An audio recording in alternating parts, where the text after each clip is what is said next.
పవన్ కళ్యాణ్ ఫ్యాన్స్కి, ఇక్కడ విచ్చేసిన మీ అందరికీ నేను థ్యాంక్స్ చెప్పుకుంటున్నాను.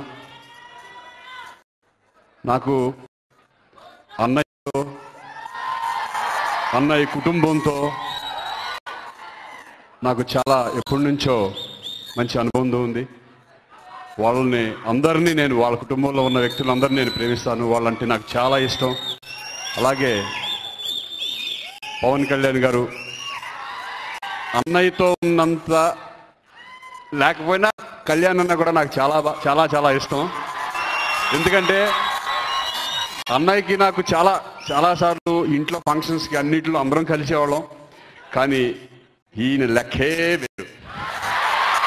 చక్కగా డీసెంట్గా వస్తారు, తన పని చూసుకుంటారు. ఈ టైప్ వ్యక్తి చాలా ఒక మాటలో చెప్పాలంటే ఒక ఇండివిజువల్ మ్యాన్, ఒక మంచి వ్యక్తి. ఇండస్ట్రీ తన పని తను చూసిపోతారు. ఎవరి గురించి ఏమీ పట్టించుకోరు, ఎవరి గురించి ఏమీ మాట్లాడు.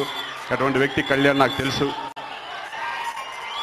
అటువంటిది ఈరోజు మా ఆడియో ఫంక్షన్కి నేను డౌట్గానే వెళ్ళాను, వస్తారో రారో నాకు తెలియదు. సరే ఒక రాయిసురుతో తప్పే ఉంది అని చెప్పి కళ్యాణ్ దగ్గరికి వెళ్ళడం జరిగింది.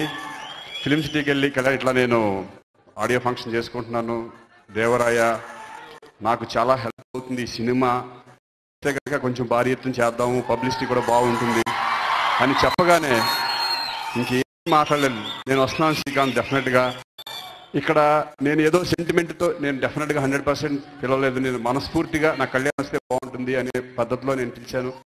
సో ఈజ్ మంచి మనసు, మంచి సినిమాకి హెల్ప్ అవుతుంది అనే ఉద్దేశంతో. ఎందుకంటే సక్సెస్ గబ్బర్ సింగ్ ఎంత పెద్ద సక్సెస్ అయిందో మనందరికీ తెలుసు.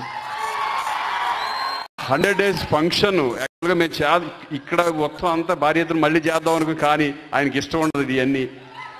వచ్చాము, మన పని మనం చేసి ఆయన పంపించేయడం చాలా హ్యాపీ మనకి అని చెప్పేసి అదే ఉద్దేశంలో నేను మా